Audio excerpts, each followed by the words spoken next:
So a lot of you probably saw on Facebook, but I had a birthday this week. It's pretty appropriate that this is birthday week here. And, you know, it wasn't like a big birthday, but it really did feel big. Because after 2 years of being in our pajamas, in our homes, I literally feel like any time that I get dressed, and not for work, but any time that I get dressed, it's like going to the Oscars. But really, this birthday, I really felt surrounded by friends and family as we were finally able to get out and had a dinner with my friends. And I just looked down the table and I really felt like what it was like to see the life that I have created right in front of me. So as Rabbi Aaron mentioned, a few months ago, the clergy gathered. We do plan, and we decided who would lead, who would teach, who plays guitar, who gets to sing, and who would give the sermon. And I don't often give a sermon because I'm blessed with the most intelligent, compassionate rabbis in the world, and I really do love learning from them. But somehow we got to this week, and Rabbi Aaron said, "Lizzie, why don't you give the sermon this week?" And I was like, okay. That was pretty much the discussion. So as I said yes, and I looked up the Torah portion, I was just so pleased to see that it was Chayei Sarah. Because throughout so many moments, at least in clergy life, there are Torah portions that seem to land just at the time you need them.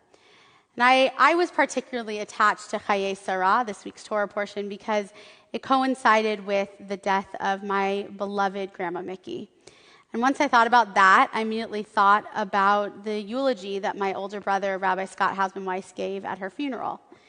He noted that this week was Chayei Sarah, and he highlighted that the very first line of the Torah portion says, Sarah's lifetime, the span of Sarah's lifetime, came to 127 years. Sarah died in Kiriath Arba, now Hebron, in the land of Canaan, and Abraham proceeded to mourn for Sarah and to bewail her. I mean, what a beautiful tribute to Sarah that in this moment, as the Parshat announces her death, we're reminded with its opening words, more than anything else, Sarah lived. Chayei Sarah is replete with momentous Torah events. Sarah dies.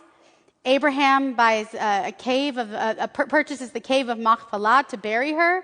Rebekah shows kindness by offering water to a camel at a well. Isaac falls in love with Rebekah, not the camel, and of course, marries her. And Abraham dies.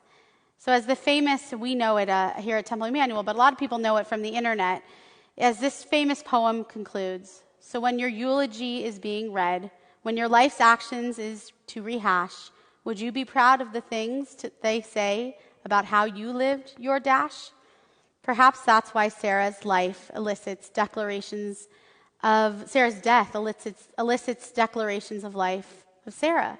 Indeed, we say she lived her dash.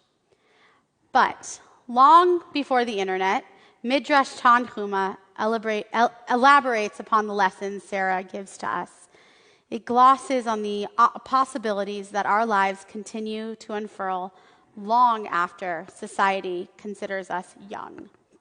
The Midrash points out that Sarah's life was a full one, and that at every stage she displayed the vigor of a 7-year-old child, the idealism of a 20-year-old, and the wisdom of a centenarian. She led an active life, overcame numerous frustrations and obstacles, and prevailed.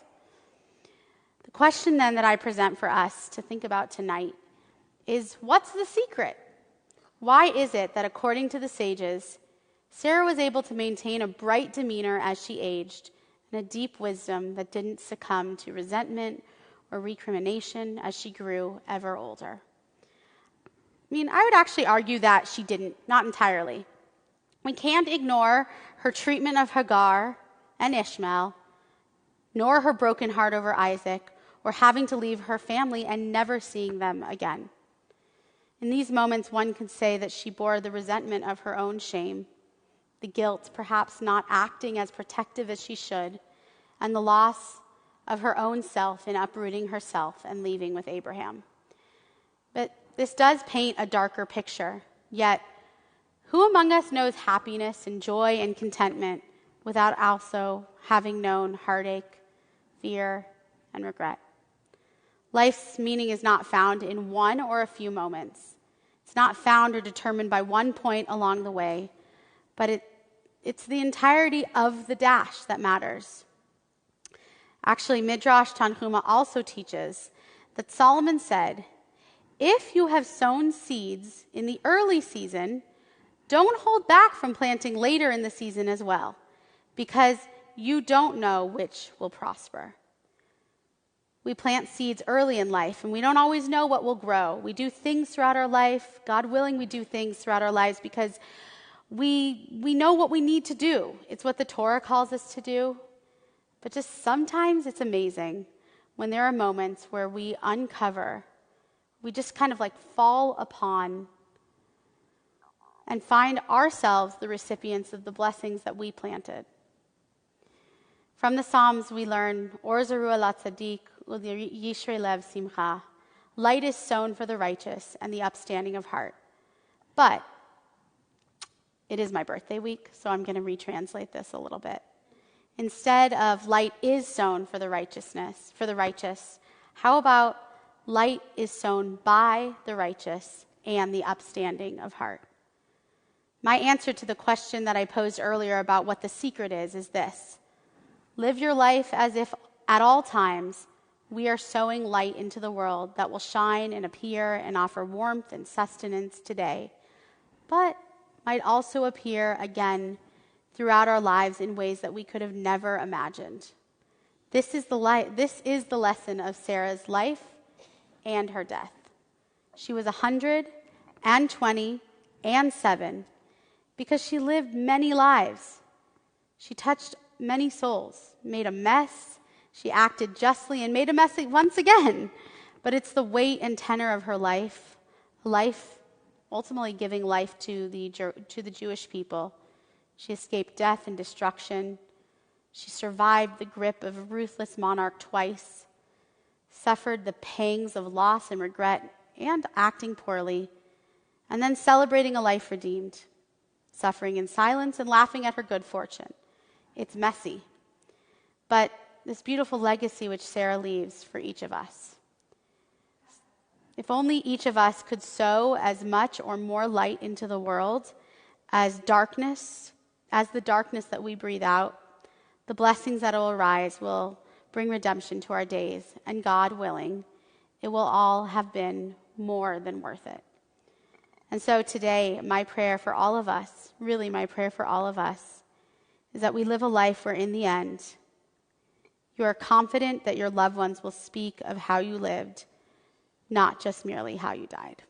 Shabbat shalom.